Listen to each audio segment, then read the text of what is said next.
আমার প্রিয় নবী মুহাম্মদ রাসূলুল্লাহ সাল্লাল্লাহু আলাইহি ওয়াসাল্লাম বর্তমান তিনি রয়েছেন রওজা মুবারক। জোরে বলেন রওজায়ে। যে রওজা মুবারকের মাটি হচ্ছে আরশ আজিম চাইতে অনেক গুণে দামি। আর জোরে বলেন না সুবহানাল্লাহ। কারণ রাসূলুল্লাহ সাল্লাল্লাহু আলাইহি ওয়াসাল্লামের দাম আরশ আজিম চাইতে কম না বেশি? কেন বেশি? আরশ আজিমকে যদি প্রশ্ন করা হয়, কুরসিকে যদি প্রশ্ন করা হয়, লৌহে কলমকে যদি প্রশ্ন করা হয়, তোমাদেরকে যদি প্রশ্ন করে জানতে চাই তোমরা কি বলতে চাও? তোমাদেরকে আল্লাহ রাব্বুল আলামিন কি দ্বারা সৃষ্টি করেছে? লৌহে কলম আরশ আজিম সব কিছু জবাব দিবে। বেহেশত দোজখ থেকে জবাব আসবে। আমাদেরকে আল্লাহ নবীজির পাসিনা গাম থেকে তৈরি করেছে। জোরে বলেন সুবহানাল্লাহ। আমার প্রিয় নবী মুহাম্মদ রাসূলুল্লাহ যেখানে শুয়ে আছেন সেটা হচ্ছে আরশের চাইতে আরো বেশি দামি রওজায়ে মুবারক। এই রওজা শরীফে রাসূলুল্লাহ যাওয়ার আগে আল্লাহ রাব্বুল আলামিন আমার প্রিয় নবীর কাছে মালাকুল মউত আজরাইল আলাইহিস সালামকে পাঠাইলেন। চিৎকার দিয়ে বলুন সুবহানাল্লাহ। আল্লাহর প্রিয় নবী তিনি কেমন নবী? আল্লাহর নবী তিনি মৃত্যুবরণ করেছেন, কিছুক্ষণের জন্য তিনি মৃত্যুবরণ করেছেন।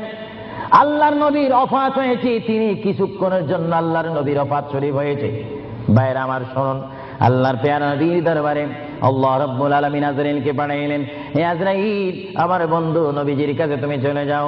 আমার বন্ধুর কাছে যাবে তুমি মানুষের সূরতে। সুবহানাল্লাহ বলেন। আরো জোরে বলেন কিসের সূরতে? আপনারা বলেন আজরাইল কি মানুষ না ফেরেশতা? আরো জোরে বলেন কি? এখন মানুষের সূরত ধরার কারণে কি সব সময় মানুষ বলবেন নাকি? মানুষ বলা যাবে না। আল্লাহ বলে আজরাইল মালাকুল মউত আমার বন্ধুর কাছে তুমি চলে যাও। এমন বন্ধুর কাছে আমি তোমাকে পাঠাচ্ছি যে বন্ধুকে আমি তৈরি না করলে লাউলা কালামা খালাকুতুল আফলাক। আজরাইল তোমার জানা উচিত যেই বন্ধুকে আমি সৃষ্টি না করলে তুমি আজরাইলকে, জিবরাইলকে, মিকাইলকে, ইসরাফিলকে, আসমানি ফেরেশতা, জমিনি ফেরেশতাদেরকে আটকানা বেহেশত, সাতখানা দোজখ আমি সৃষ্টি করতাম না, সামা তৈরি করতাম না, আসমান তৈরি করতাম না, আরদ জমিন তৈরি করতাম না, ফুলসরাত বানাইতাম না যে নবীকে আমি সৃষ্টি না করলে। এমন একজন নবীর কাছে আমি তোমাকে পাঠাচ্ছি, তুমি সুন্দর করে আদব সহকারে আমার বন্ধুর কাছে চলে যাও এবং যাওয়া মাত্র তুমি তোমার সালাম আমার বন্ধুর কাছে রাখবে এবং আমি আল্লাহর সালাম তো পৌঁছাই দিবে। জোরে বলেন সুবহানাল্লাহ। বলেন আল্লাহু আকবার। নবীকে সালাম দিচ্ছেন কে? আরো জোরে বলুন না কে? আল্লাহ যদি দিতে পারেন বন্ধুর সালাম বন্ধুকে, আমরা সেই নবীকে সালাম দিতে চাই কি চাই না? নবীকে সালাম দিবেন এইভাবে, দোস্ত কেমন আছিস, এইভাবে নাকি? আদব সহকারে, আদব সহকারে সালাম দিতে হবে। পৃথিবীর যে কোনো জায়গায় বেয়াদবি চলে, কিন্তু রাসূলের দরবারে কোনো বেয়াদবি চলে না। রাসূলের দরবারে যদি কেউ বেয়াদবি করে তার ইতিহাস আসমান ও জমিনের বিশ্ব নন্দিত শ্রেষ্ঠতম স্পিকার যিনি হচ্ছেন মুআল্লিমুল মালায়েকা, যিনি বর্তমান স্টেজে রয়েছেন মিস্টার ইবলিস শয়তান 6.5 লক্ষ বছর ইবাদত করেছে। রাসূলুল্লাহর নূর মুবারক অস্বীকার করার কারণে সঙ্গে সঙ্গে আমার আল্লাহ ফতোয়া দিয়েছেন আবা ওয়াস্তাগবারা ওয়া কানা মিনাল কাফিরিন।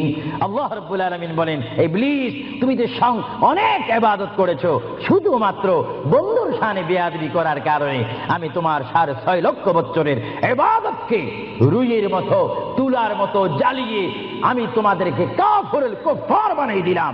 কারণ আমি আমার নবীর শানে যদি কেউ বেয়াদবি করে সেটা আমি আল্লাহ বরদাস্ত করি না। চিৎকার দিয়ে বলেন সুবহানাল্লাহ। আরো জোরে বলেন না সুবহানাল্লাহ। কি বলতেছিলাম ভাইয়েরা আমার? আল্লাহর প্রিয় নবী দু জাহানের বাদশা নবী মুহাম্মদুর রাসূলুল্লাহর দরবারে আজরাইল আলাইহিস সালাম আসলেন। এবার আজরাইল এসে সালাম দিচ্ছে। আমার ভাইরা বলুন, আসসালাতু ওয়াসসালামু আলাইকা ইয়া রাসূলুল্লাহ। সবাই জোরে বলেন মুহাব্বতে। ফেরেশতারা ক্যাসেট করতেছে, এই সালামের আওয়াজ অবিশ্বয় নিজ কানে হাসরের ময়দানে শুনতে পারবেন। চিৎকার দিয়ে বলেন সুবহানাল্লাহ।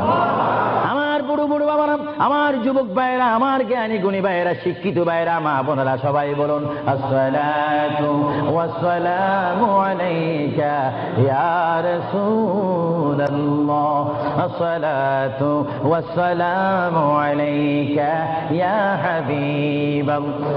আজরাইল আমার নবীর ঘরের দরজার মধ্যে যখন আসলো, আমার নবীর কাছে যখন চলে আসলো, আজরাইল যখন সালাম দিচ্ছে, বিশ্বের শ্রেষ্ঠ মহিলা, জান্নাতের কোটি কোটি কোটি কোটি নারী সমাজের সরদার হযরত ইমাম হুসাইন ও হাসাইনের মা, বিশ্বের শ্রেষ্ঠ নারী মা ফাতেমা ওই মুহূর্তে ঘরের মধ্যে তিনি উপস্থিত ছিলেন। জোরে বলেন সুবহানাল্লাহ।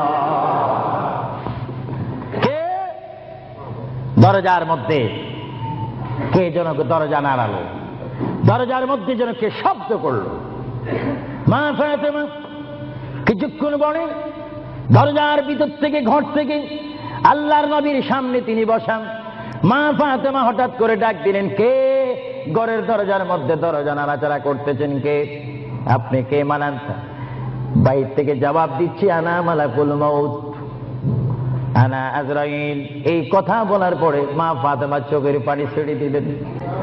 মা ফাতেমা চিৎকার দিয়ে বললেন, ইয়া রাসূলুল্লাহ, ইয়া হাবিবাল্লাহ, আমার জীবনে আমি এমন কোন মানুষ দেখিনি, দরজা খোলার পর আমি দেখলাম তার পাওটা হচ্ছে জমিনে আর তার মাথা দেখা যাচ্ছে আসমানে। ইয়া রাসূলুল্লাহ, এমন একটি ভয়ঙ্কর মানুষ আমার জীবনে আমি দেখিনি। আল্লাহর নবী চক্ষু মোবারকের পানি মোবারক ছেড়ে বলে, মা, ও মা, তুমি দেরি করো না, দরজা খুলে দাও, আল্লাহর মেহমান আমার দরবারে এসেছে, মেহমানকে বসতে জায়গা দাও। ইনি হচ্ছে মালাকুল মউত, যে বাবার থেকে সন্তানকে নিয়ে যায়, সন্তান থেকে বাবাকে নিয়ে যায়, মা থেকে ছেলে নিয়ে যায়, ছেলের থেকে মা নিয়ে যায়। এর নাম হচ্ছে মালাকুল মউত আজরাইল। হে আমার মা ফাতেমা, তোমার কোনো কথা বললে আমাকে বলে দাও, কিছুক্ষণ পরে আমি দুনিয়া ছেড়ে আমার আল্লাহর মহান দিদারে চলে যাব। জোরে বলেন সুবহানাল্লাহ। বলেন আল্লাহু আকবার। আরো জোরে বলেন আল্লাহু আকবার। আমরা মহান আল্লাহ চাই কি চাই না? আরো জোরে বলেন চাই কি চাই না? যদি মহান আল্লাহ চেতে হয়, পেতে হয়, মানতে হয়, একটি মাত্র আদর্শ আমাদেরকে জমিনে মানতে হবে, রাখতে হবে। যে আদর্শের প্রতীক ওয়ালার নাম সবাই বলেন মুহাম্মাদুর।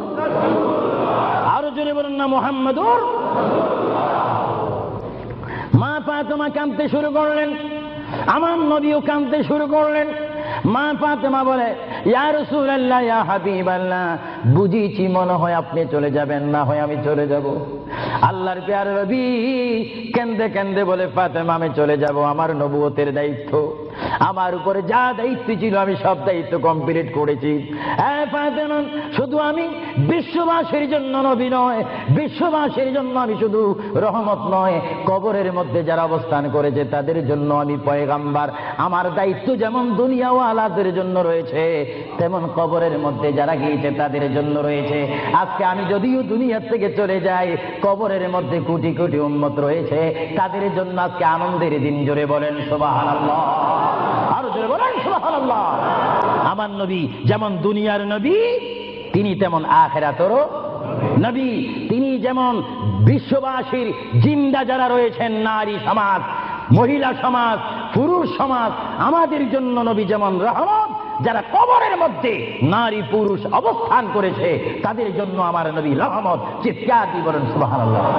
এই জন্য আমার আল্লাহ রাব্বুল আলামিন বলেন, 3,24,000 পয়গম্বর আদম থেকে শুরু করে ঈসা নবী পর্যন্ত কোন নবীর শানে আমি যে আয়াত ফিট করিনি, আমার আল্লাহ বলেন এই ধরনের আয়াত শুধু আমার নবীকে আমি দান করেছি। এই জন্য আমার আল্লাহ বলেন, আমার ভাইয়েরা বলুন, মা বোনেরা বলুন, বিসমিল্লাহির রহমানির রহিম। وما أرسلناك إلا رحمة للعالمين আলামিন। আমার আল্লাহ বলে, হাবিব, হে আমার বন্ধু, হে মুহাম্মদুর রাসূলুল্লাহ, আপনাকে আমি আসমানের জন্য, জমিনের জন্য, আরশের জন্য, কুরসির জন্য, মানুষের জন্য, জিন জাতির জন্য, ফেরেশতার জন্য, আমার সৃষ্টির মধ্যে যত সৃষ্টি রয়েছে সকল সৃষ্টির মালিক হচ্ছে আমি আল্লাহ রাব্বুল আলামিন। আর সকল সৃষ্টির জন্য রহমত হচ্ছেন আপনি রহমতুল লিল আলামিন। হাবিব, আমি আল্লাহ, যেখানে আল্লাহর ক্ষমতা থাকবে সেখানে আপনার রহমতের ক্ষমতা অবশ্যই থাকবে। জোরে বলেন সুবহানাল্লাহ, বলেন আল্লাহু আকবার। যেখানে আমার আল্লাহ বলেন সেখানে মুহাম্মাদুর, আরো জোরে বলেন, যেখানে আল্লাহ সেখানে মুহাম্মাদুর। প্রিয় ভাইয়েরা আমার, মুহাম্মদ রাসূলুল্লাহর দরবারে মালাকুল মউত অবস্থান করেছেন, উপস্থিত হয়েছেন, এসে গেল আল্লাহর প্যারা নবী মুহাম্মদ রাসূলুল্লাহ সাল্লাল্লাহু আলাইহি ওয়াসাল্লাম। মা ফাতেমাকে ডাক দিয়ে বলে, হে আমার কন্যা ফাতেমা, তোমাকে আমি জানিয়ে দিতে চাই আমার আর বেশি সময় নেই। তোমার যদি কোনো কথা থাকে তুমি আমাকে বলে দাও, আমি তোমার কথাগুলো শুনবো। মা ফাতেমা ইয়া রাসূলুল্লাহ বলে একটা চিৎকার মেরে ঘর থেকে বাইর হয়ে মসজিদে নববীর সামনে চলে গেল। মা ফাতেমা সেখানে গিয়ে দেখে ইমাম হাসান হুসাইন খেলাধুলা করতেছে। মা তার সন্তানকে ডাক দিচ্ছে, হাসাইন আর হুসাইন, তোমরা বুঝি এখানে তোমরা খেলাধুলা করতেছো? আমার বাবা বিশ্বনবী মুহাম্মদুর রাসূলুল্লাহ সাল্লাল্লাহু আলাইহি ওয়াসাল্লাম দুনিয়া থেকে চলে যাচ্ছে। তোমাদের যদি কিছু চাওয়ার থাকে, পাওয়ার থাকে, তোমরা আমার বাবার কাছে চলে যাও। আল্লাহ হাবিবের নাতি ইমাম হাসান হুসাইন ইয়া নবী বলে বলে, ইয়া রাসূল বলে বলে চিৎকার দিয়ে দিয়ে তারা আমার নবীর কাছে চলে আসলো। কিতাবের মধ্যে আসে দুনো ভাই আল্লাহর নবীকে জড়ায় ধরে বলে, নানা গো, ও নানা, আমাদের বাবা আলীর মতো গরিব সাহাবী দুনিয়ার মধ্যে নাই। নানা, আমাদের মা ফাতেমা জান্নাতের মহিলাদের সরদার বলে আপনি ঘোষণা দিয়েছেন, আমাকে জান্নাতের নওজওয়ানদের সরদার বলে ঘোষণা দিয়েছেন। নানা গো, পৃথিবীর বুকে থাকতে হলে তো পেটের প্রয়োজন আছে, খিদার প্রয়োজন আছে। ও নানা, যখন দুনিয়ার মধ্যে খিদা পাইতো 3 দিন 4 দিন পর্যন্ত আমার মা গুনে চুলাতে আগুন দিতে পারতেন না। টাকা নাই, পয়সা নাই, চুলাতে পর্যন্ত আগুন জ্বলে না, পাথর বেঁধে বেঁধে আমরা রাত্রে ঘুমাইতাম। ইয়া রাসূলুল্লাহ, ইয়া হাবিবাল্লাহ, আপনার রহমতের চেহারার দিকে যখন নজর করতাম আমাদের পেটটা ভরে যাইত, খিদার কথা আমরা ভুলিয়ে যাইতাম। ইয়া রাসূলুল্লাহ, আপনি যদি দুনিয়া থেকে চলে যান আমরা কার চেহারার দিকে নজর করে আমাদের পেটের খিদা দূর করব? আল্লাহর নবী চক্ষু মুবারকের পানি ছেড়ে বলে, হাসাইন আর হুসাইন, তোমরা কেঁদো না। যতবার তোমরা নামাজ পড়বে আর নামাজের মধ্যে তোমরা বলবে আসসালামু আলাইকা আইয়ুহান নবিয়্যু ওয়া রাহমাতুল্লাহি ওয়া বারাকাতুহু, যতবার তোমরা আমাকে সালাম দিবে ততবার আমি তোমাদের সামনে উপস্থিত থাকবো। জোরে বলেন সুবহানাল্লাহ, বলেন আল্লাহু আকবার। মুহাম্মদ রাসূলুল্লাহ সাল্লাল্লাহু আলাইহি ওয়াসাল্লাম তিনি নিজে কাঁদেন, হাসাইন কাঁদেন, হুসাইন কাঁদেন, আলীও কাঁদেন, ফাতেমাও কাঁদেন। আজরাইল বলেন তিনি আজরাইলও কান্দা শুরু করেছেন। আমি পৃথিবীতে বহু মানুষের রূহ নিয়েছি, প্রাণ নিয়েছি, কিন্তু আমি মালাকুল মউত কোনোদিন কাঁদিনি। এখন আওলাদ রাসূলের অবস্থা দেখে যখন আজরাইলও কাঁদতেছেন, আল্লাহর প্রিয় নবী সাল্লাল্লাহু আলাইহি ওয়াসাল্লাম মা ফাতেমাকে ডাক দিলেন, হে আমার মেয়ে, তোমাকে আমি কত আদর করেছি, তোমার কোনো কথা আছে কিনা? মা ফাতেমা প্রশ্ন করলেন, ইয়া রাসূলুল্লাহ, আপনি তো দুনিয়া থেকে চলে যাবেন, দুনিয়া থেকে চলে যাওয়ার পরে এই জায়গাটার নাম হচ্ছে কবর, কবরের পরে একটা জায়গা হবে হাসর। এই হাসরের ময়দানে কোটি কোটি উম্মত, মা ব্যতীত, বাবা ব্যতীত, আত্মীয় স্বজন ব্যতীত অসহায় হয়ে মানুষ নফসি নফসি করবে, মানুষ নিজের ঘামে নিজেরা সাঁতার কাটবে। ইয়া রাসূলুল্লাহ, ওই বিশাল 12 সূর্যের তাপ মাথার উপরে থাকবে, ওই কঠিন মুসিবতের সময় আমরা আপনাকে কোথায় পাবো? আল্লাহর নবী কেঁদে কেঁদে বলেন, এ ফাতেমা, আমি তোমাকে জানিয়ে দিলাম হাসরের ময়দানে তোমরা আমাকে একটি জায়গায় পাবে, যে জায়গার নাম হচ্ছে মিজান, যেখানে আমার উম্মতের নেক এবং বদি ওজন হবে। ওইখানে আমি নবী দাঁড়িয়ে থাকবো, আমার উম্মতকে যেন ফেরেশতারা জাহান্নামে নিতে না পারে। জোরে বলেন সুবহানাল্লাহ। আল্লাহর প্যারা নবী কেঁদে কেঁদে বলেন, ফাতেমা, আমাকে তুমি মিজান পাল্লা কাছে পাবে। আর ফাতেমা প্রশ্ন করলেন, ইয়া রাসূলুল্লাহ, যদি মিজানে যদি আপনাকে না পাই? আল্লাহর নবী কেঁদে কেঁদে বলেন, আমাকে তোমরা জাহান্নামের দরজার মধ্যে পাবে। ইয়া রাসূলুল্লাহ সেখানে যদি না পাই ফুলসিরাতের গোড়ার মধ্যে পাবে। ইয়া রাসূলুল্লাহ সেইখানে যদি না পাই হাউজে কাউসারের কিনারায় পাবে। মা ফাতেমা কেঁদে কেঁদে বলেন, বাবা গো ইয়া রাসূলুল্লাহ, এতে টাইমে যদি চারটি জায়গার মধ্যে যদি আপনার উম্মত মুসিবতের মধ্যে পড়ে যায়, আপনার একা পক্ষে কিভাবে সম্ভব হবে তাদেরকে রক্ষা করার জন্য? আল্লাহ হাবিব চোখের পানি ছেড়ে বলে, ফাতেমা তুমি আমাকে এতক্ষণ চিনতে পারো না গো ফাতেমা, তুমি জগতের বাবার মতো আমাকে বাবা মনে করো না। ফাতেমা, আকাশে যখন বৃষ্টি হয় ওই বৃষ্টি পড়ার আগে আকাশে বিজলি মারে ঝিলিক মিলিক করে। ফাতেমা, আমার উম্মত গুনাহগারকে আমি রক্ষা করার জন্য বৃষ্টির মতো হাসরের ময়দানে দৌড়াদৌড়ি করব, একটা উম্মত তো আমি জাহান্নামে যাইতে দেব না। করে বলেন সুবহানাল্লাহ। আল্লাহর প্রিয় নবী, দু জাহানের বাদশা নবী মুহাম্মদুর রাসূলুল্লাহ সাল্লাল্লাহু আলাইহি ওয়াসাল্লাম, তিনি কেমন নবী? আল্লাহর প্রিয় নবী, দু জাহানের বাদশা নবীকে তিনি ফাতেমার সাথে এই কথাগুলা বললেন। এই জন্য আমার ভাইয়েরা, যারা জ্ঞানী গুণী ভাইয়েরা রয়েছেন, জীবন পেয়েছি, জীবনটা পাওয়ার আগে মায়ের পেটের মধ্যে ছিলাম, মায়ের পেটে আসার আগে আমরা রুহ জগতের মধ্যে ছিলাম, রুহ জগতে আসার আগে আমরা কুদরতের মধ্যে ছিলাম। ভাইয়েরা আমার, প্রথম ছিলাম কুদরতের মধ্যে, তারপর আমি আপনি এসেছি আলমে আরো রুহ জগতের মধ্যে, তারপরে বাবা এবং মায়ের মাধ্যমে আমরা এসেছি মায়ের পেটের মধ্যে। মায়ের পেটকে আমরা বিশাল পৃথিবী মনে করেছিলাম, মায়ের পেট থেকে আমরা আসলাম ধরার বুকে জমিনের মধ্যে, আবার জমিন থেকে আমরা চলে যাব কবরের মধ্যে, কবরের মধ্য থেকে আমরা উঠবো হাসরের ময়দানে। হাসরের ময়দান কঠিন ময়দান হবে, যেই ময়দান নাম হাসরের ময়দান, যেই ময়দানে 12টি সূর্যের তাপ এক মোড়ম হাতের উপরে থাকবে। নিজেরা নিজের গামী সাঁতার করবেন, ইয়া নাফসি বলে বলে আমরা চিৎকার মারবো সেই হাসরের ময়দানে, কঠিন মুসিবতের ময়দানে 50,000 বছর আপনাকে আমাকে অবস্থান করতে হবে। আর সেই কঠিন হাসরের ময়দানে আমার নবী নিজেই হাদিস শরীফের মধ্যে বলেন, শাফাআতি লিআহলিল কাবাইর মিন উম্মতি। আল্লাহর প্যারা নবী হাদিস শরীফের মধ্যে বলেন, ওই ধরনের ওই শ্রেণীর উম্মতের জন্য আমার সুপারিশের দরজা খোলা থাকবে, যেই সমস্ত উম্মত আল্লাহর জমিনে গুনাহ করেছে, গুনাহ করার পরে আমার আল্লাহ ক্ষমা করেনি, বান্দা কাঁদার মতো কেঁদেছে, তারপর আল্লাহর দয়া হয়নি। ওই হাসরের ময়দানে উম্মতের চেহারা দেখে দেখে আমি নবী তাদের ডাইন হাত ধরে ধরে আমি সুপারিশ করে করে আমার মহান আল্লাহর গোসাকে পানি করে আমার উম্মত গুলিকে আমি জান্নাতে পৌঁছাই দেব। জোরে বলেন সুবহানাল্লাহ। বলেন ইয়া রাসূলুল্লাহ। আরো জোরে বলেন না ইয়া রাসূলুল্লাহ। নবী বলেন, শাফাআতি লিআহলিল কাবাইর মিন উম্মতি। আমার গুনাহগার উম্মত, যাদের অন্তরে আমার প্রেম ভালোবাসা রয়েছে, আমি রাসূল পাখির মতো উড়িয়ে উড়িয়ে হাসরের ময়দানে আমার উম্মতগুলিকে আমি ডান হাতে ধরে ফুলসিরাত না দেখে মতো তাদেরকে আমি জান্নাতে পৌঁছাই দেব। বলেন না সুবহানাল্লাহ।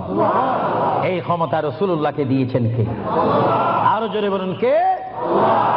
এবার আমার নবী মালাকুল মউত আজরাইলকে ডাক দিলেন, মালাকুল মউত আজরাইল, তুমি তোমার কাজ করতে পারো। আজরাইল ইসলাম বলে, ইয়া রাসূলুল্লাহ, দেখেন আমার নবীর মউত কি রকম। আজকে অনেকে বলেন নবীর মরে গিয়েছে, ভালো কথা তারা জানেন না বলে এই কথা বলেন। আমি ভাই ফিতনা চাই না, ঝগড়া চাই না, কাটাকাটি চাই না, কিন্তু কেউ যদি কাউকে গালি দেয়, কিন্তু গালির যদি কিছু জবাব দেওয়া না হয় তাহলে গালিটা সত্য হয়ে যায়। এর জন্য মাঝে মাঝে আমি কিছু বলি, কিন্তু ঝগড়া করা আমাদের ইসলামের দায়িত্ব নয়। আমাদের ইসলামিক দায়িত্ব হচ্ছে কু আনফুসাকুম ওয়া আহলিকুম নারা। আল্লাহ বলে, বান্দারে তুমি নিজেই জাহান্নামের আগুন থেকে বাঁচো, তোমার আহলকে, তোমার জাতিকে, তোমার দেশকে বাঁচাও।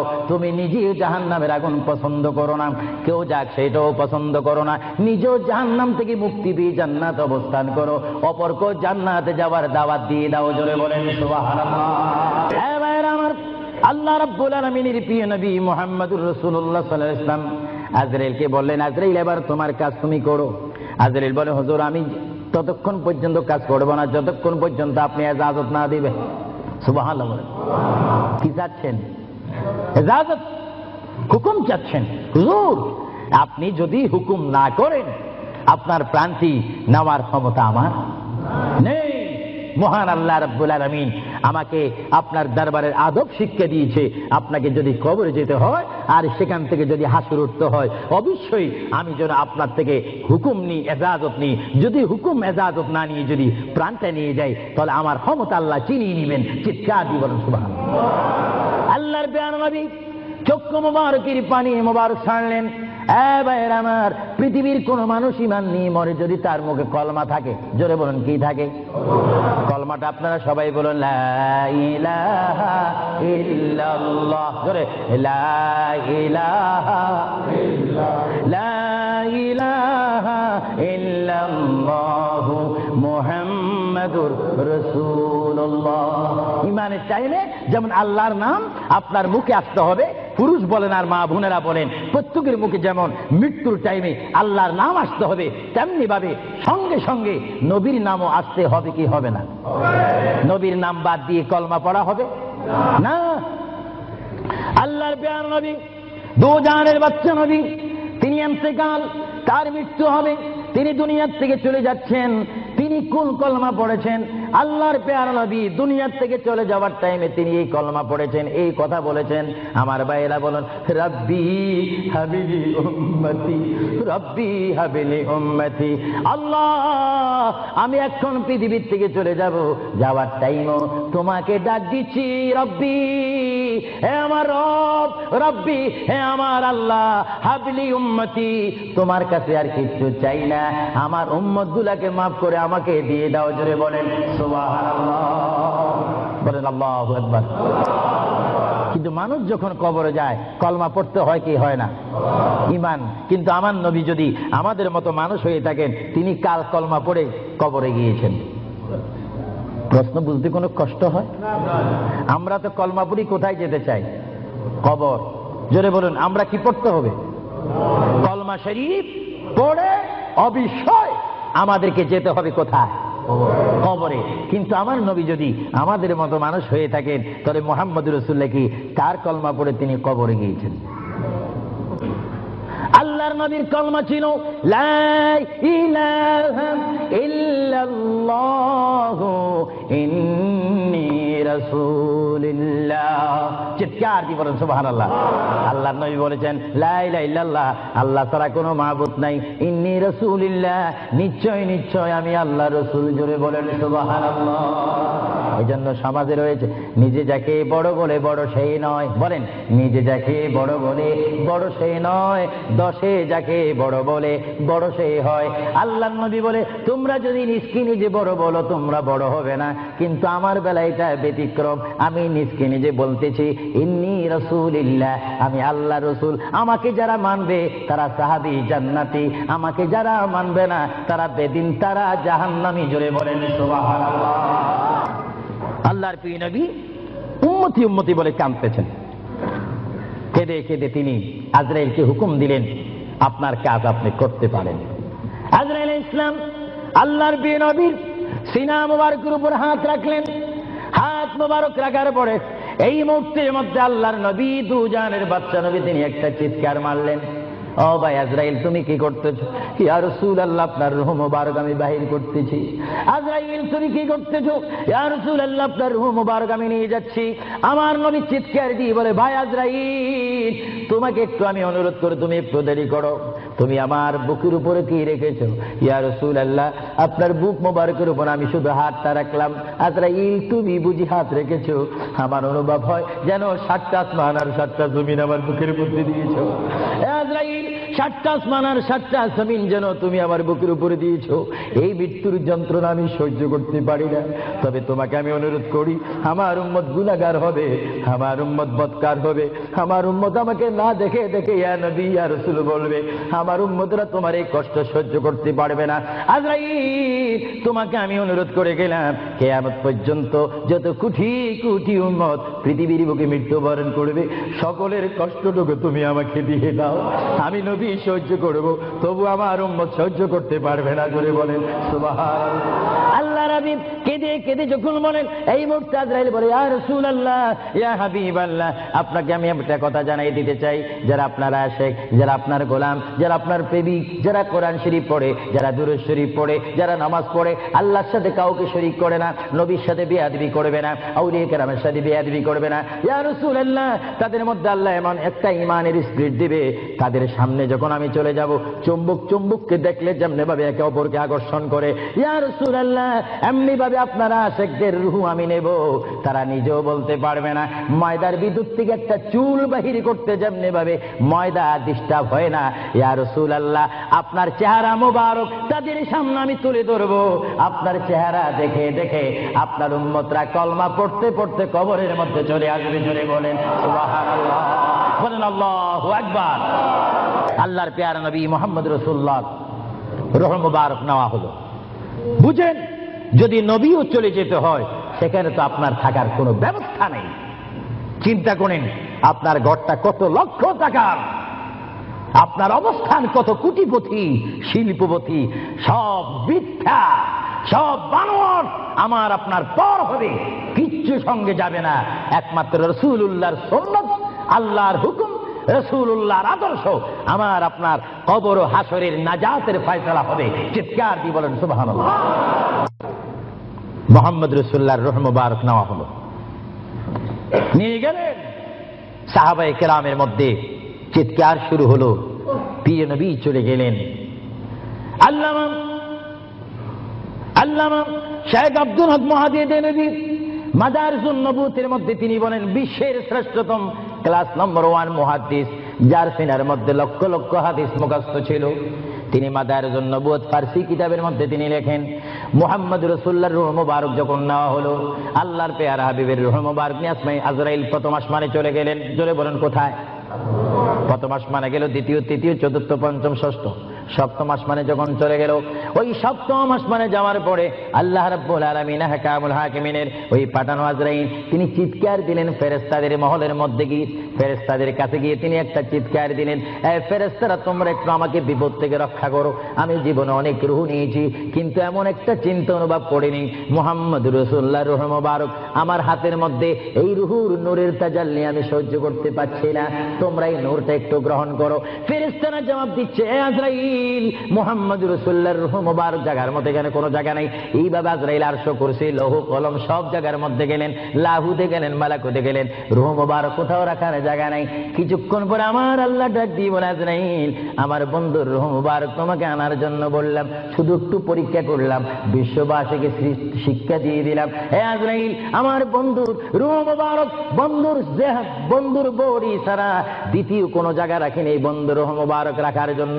হে আজরাইল তুমি দেরি করো না, যে মদিনার থেকে সাহাবায়ে কেরামের সামনে বন্ধুর রূহ মুবারকটা নিয়ে এসেছো, আবার ওই জায়গায় গিয়ে রূহ মুবারকটা দিয়ে আসো। চলে বলেন সুবহানাল্লাহ, বলেন আল্লাহু আকবার, বলেন ইয়া রাসূলুল্লাহ।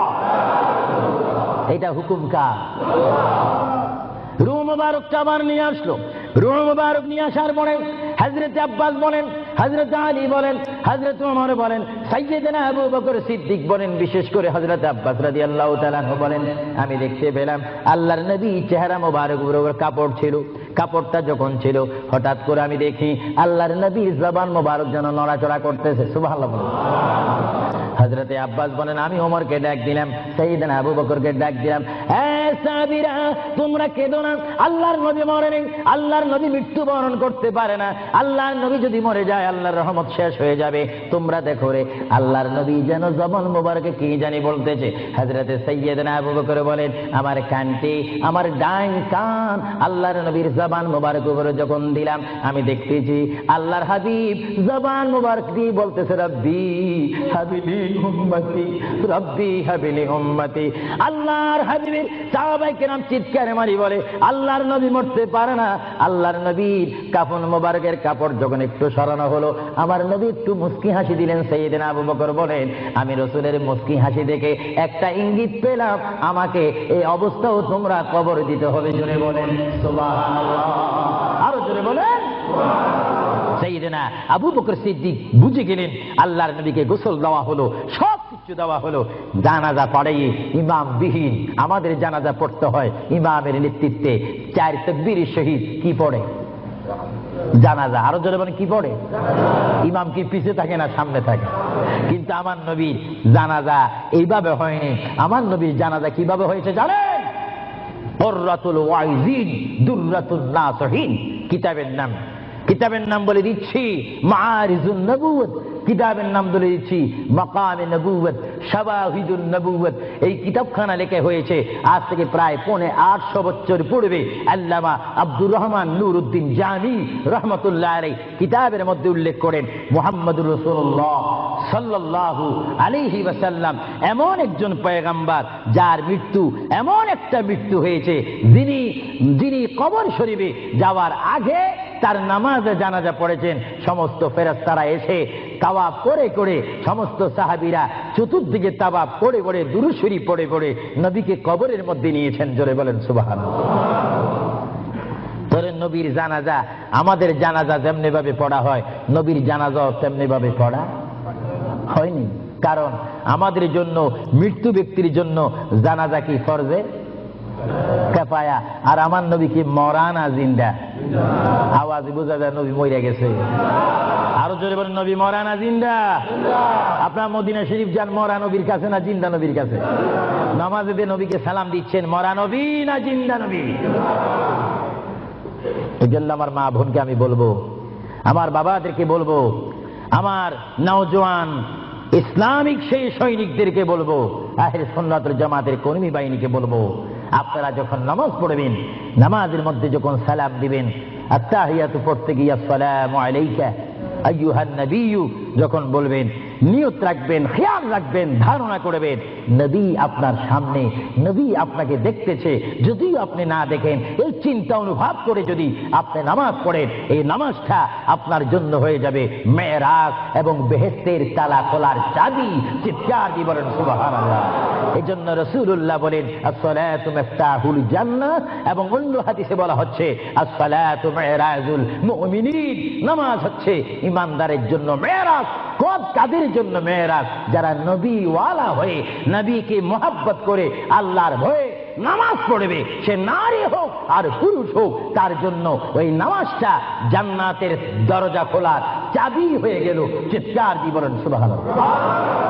আমরা নামাজ পড়তে চাই কি চাই না? আরো জোরে বলেন, চাই কি চাই না? একটু দরুদ শরীফ পড়েন।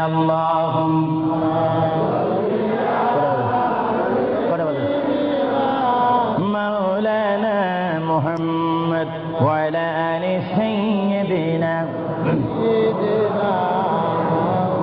এটা জোরে জোরে মুহাব্বতে বলুন আল্লাহ।